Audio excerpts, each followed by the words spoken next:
book lovers. This is the Blue-Eyed Black Devil, and I'm here with a recap and review of the book Marked for Revenge by Emily Krepp. Now, this book is the second book in a trilogy that I call Marked for. I read the first book 2 or 3 months ago. Sorry about it being so long between that one and this one.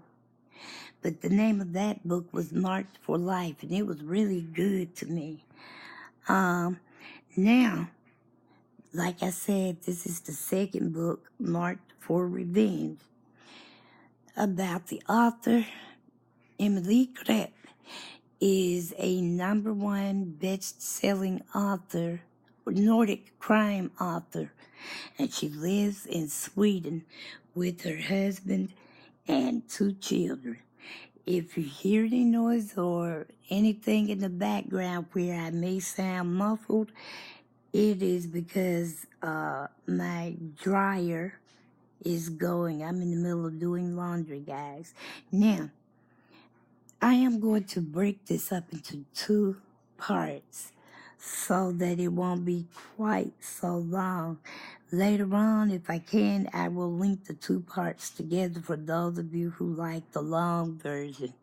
I will be asking questions and making comment out loud as I go along.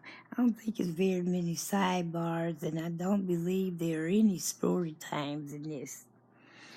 Now, this book has new characters. We have Pim and Noi. They are from Thailand, but they're now in Sweden, And then Carwin, I hope I'm saying her name right, Carwin. She, I believe, is some sort of high-ranking officer on in the police department. Then we have Per, who's also a DA, and what's the other person's name that's new? Anders Vester is also new, and I think he's supposed to be like, however they have it, where somebody is over all police departments in a certain area or within a certain district. He's supposed to be some sort of head honcho over that. Now, there are other characters, but they're minor, but we know that there's a Axel Lundin, Robin Stenbaya. Now remember, book lovers, I do not speak the language, so it doesn't naturally roll off my tongue, but I am trying my best to speak them as clearly as I heard them. So yeah, we have Robin and Axel. Seems like there was, he's minor also, Martin Stromberg. Okay, now grab your snacks and let's get into the first half of the book, Marked for Revenge. Okay, also let me say before I really get started that if you hear me stumbling and bumbling, hiccups and pregnant pauses, please forgive and excuse me. It is what it was gonna be. I don't believe I'm going to do much editing. All right, now with that being said, how about we just get into the telling of the story? The book opens up. Yana and her parents are eating breakfast. Her mother notices that she's not eating.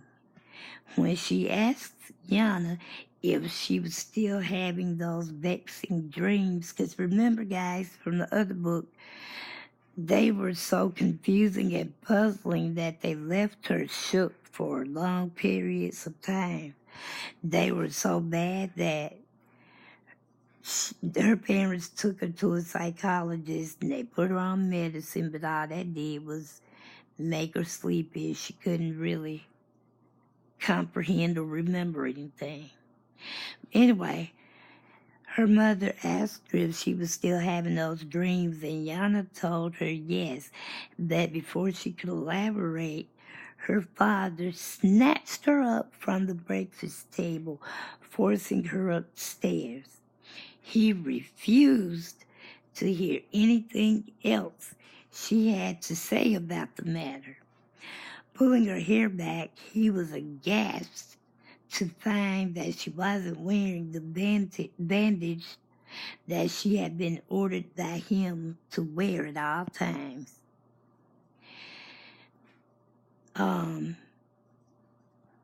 Here we go. Yana and her boss, Torsten, have just finished eating dinner when a mysterious man enters the restaurant. On her way home, she sees the mysterious man again, but this time there were two other men with him. This was when she recognized that the first man she saw was actually once her childhood friend, Danilo Pena. I forgot to mention that he's a recurring or returning character. Wow. Okay. In Marked for Life, remember guys, Henrik and his wife Emma are expecting their third child. Henrik is ambivalent about her having this baby because he believes that she got pregnant to keep from having sex with him. My gosh, that's going to the extremes if that's how she felt for real. Okay, now in this book, his personal life, nothing really had changed in that regard. Neither had anything changed much for Mia Bodlander, I think is how you say that name. She's still running around looking for someone to take care of her. After one night stand she had with this guy, toe-sucking Martin Stromberg, she went rifling through his pockets looking for cash, but all she found were credit cards. After he didn't have any cash she could steal, she put him out and had the nerve to tell him that he was an absolute waste of space. I know that's the first time I have ever heard that. All righty then. Pim had been forced to take an unfamiliar pill. Afterwards, she was told she only had 49 more to go. Now, apparently, Noi and Pim had agreed to smuggle some drugs into Sweden as a way of making quick money. But remember, book lovers, we all know that what? Not all money is good money. Yana and Danilo have just finished another life or death match. Gunnar, Henrik, Mia, the Lady Carwin that I spoke of in New Characters, and Anders are at a meeting, but Yana is noticeably absent.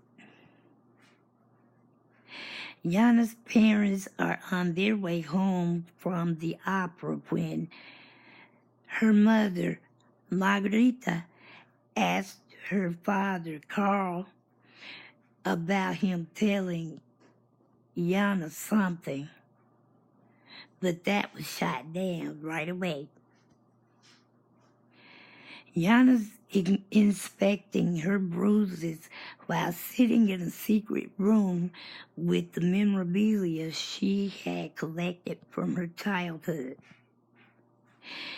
Mia has gotten a phone call telling her to come to the train station and then she learned that a 15-year-old girl had been found dead. Yana and the rest of the team are trying to figure out who the dead girl is. Henrik is at the hospital to get a statement from the train attendant who found the deceased girl. She told him that the victim's name is Noi. So I wonder if she was also forced to swallow 50 pills, and I'm assuming those pills are what's being smuggled into Sweden. And I don't want to think about when they got over here, how they got those pills out. That's just disgusting. Mia had been sent to meet with the man who has more information about the deceased girl. At first, it seemed he didn't really have anything else to add to what he'd already told the police at the hospital. But just as Mia is preparing to leave, he remembers a license plate. Henrik and Mia are now interviewing a teenager, but he didn't really tell them anything. They are interviewing Mia's latest conquest. Mia's latest conquest. This is old Torsten Martin Stromberg. I hope I said it right. Stromberg. But he evaded their questions.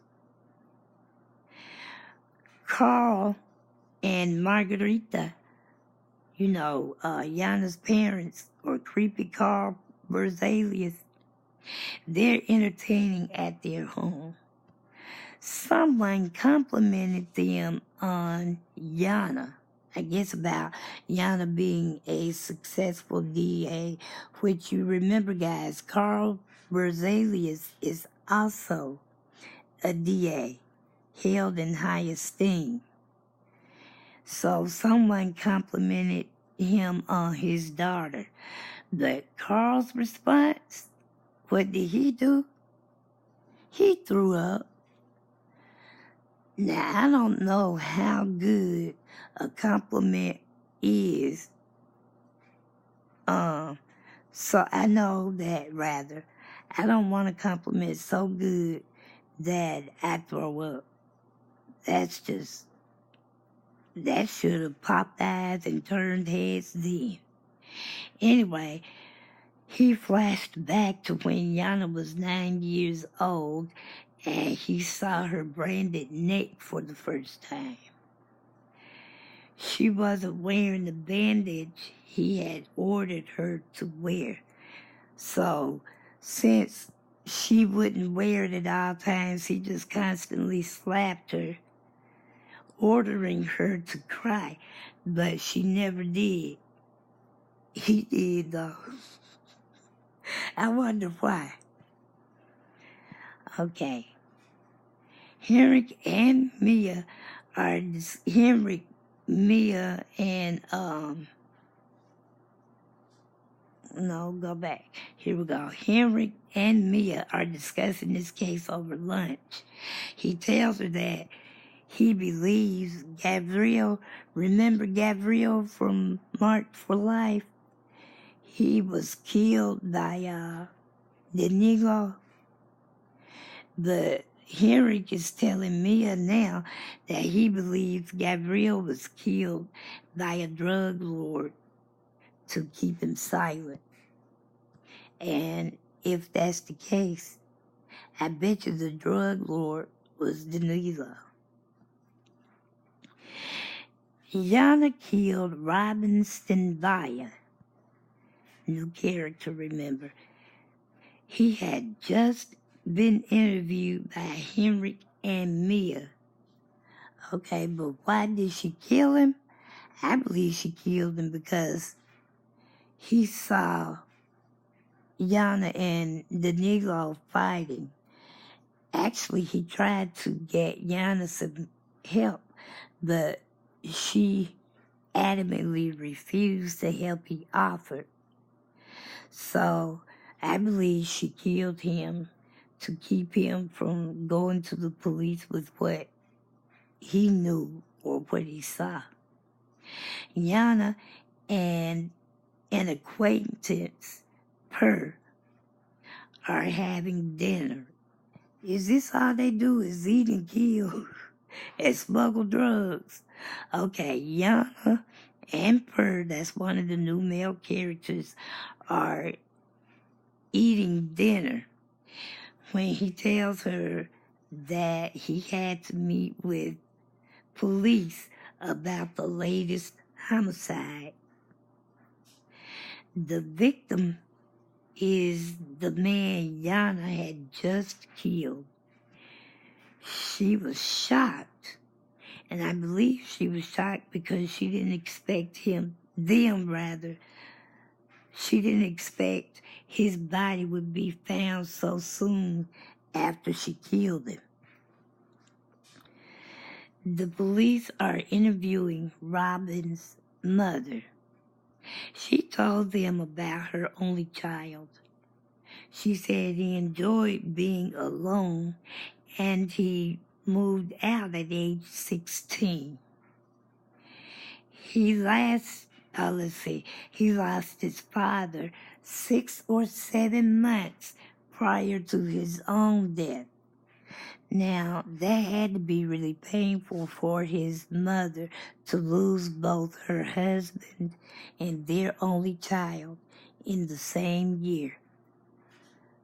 If not calendar year, it was, 6 or 7 months apart, so that's technically still within a year. Pim finally breaks away and she broke away and tried to make a getaway.